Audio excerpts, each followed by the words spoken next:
Good morning. This is Olufumilaya Tubi once more, and today I want to be talking about. I am going to be talking, sorry, about due diligence, observing, and being present, body, soul, and spirit when you're on duty. When are the times that teachers are on duty? You're on duty maybe at the morning, at the front gate in the morning, in your class all the time, on break duty on the playground, in the buses, during exams. You're on duty and you have to be vigilant. Why is it very important for you to be here, body, soul, and spirit? Let's start from the gate. It's when you are vigilant and you're paying attention that you see that that child is coming down with a dirty uniform, or hair not done well, or probably not happy. Maybe there's a scar you didn't notice. It's when the child goes home, they'll say, it was in school that that child got the scar. But if you had done your due diligence, you're observing as you receive that child at the gate, you'd have seen that. Okay, they come to your class. We're in the 21st century where it's not business as usual, because parents expect value for money, and that value includes you observing what's happening to their child in class. So it's a class teacher that's going to notice that some people are bullies. They tend to isolate other children that they don't get along with. They tend to make other people ignore them or give them a hard time. Or the child, you notice the character of each child because you're observing all the time. You're paying attention. You're not the one that they'll go and tell at home that my teacher is always on her tab, always on the phone, or always talking to her friends. No, you're always watching, and they know you're watching, and you're watching not because it's a witch hunt, but because you care about them. They can confide in you. Then on the playground, why is it that it's the assistant teacher that gets the duty of going with the train to the playground? It wasn't so in Corona when I was there. You're supposed, all the teachers in the class are supposed to be on duty. If you're on duty, if your name is on duty for that day or that week, you and your assistant are supposed to, for the playground, you are supposed, when you take your children out to the playground, you are on duty. You don't leave it to your assistant, because when the incident occurs, the class teacher is the person that's going to account for what happened to that child in their class. So it starts with you. On the playground, it's not the time to gist.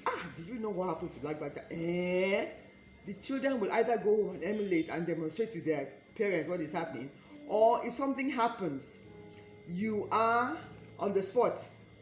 I remember various duties when I was in the UK, in England. There was a particular school. I was the only black person. All the parents came to come and watch me, on duty with the children. I don't know what they expect me to do. But duty is a serious aspect of your job in the school. Playground duty, you need to be there watching.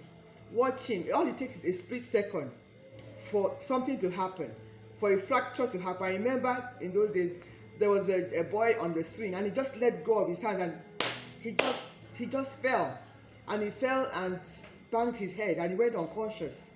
The teachers on duty were the first to get a query. What happened? What were you looking at? When he left his hands, what did you do? But nobody saw him when he left his hand. We just saw him flying through the air, and that was that.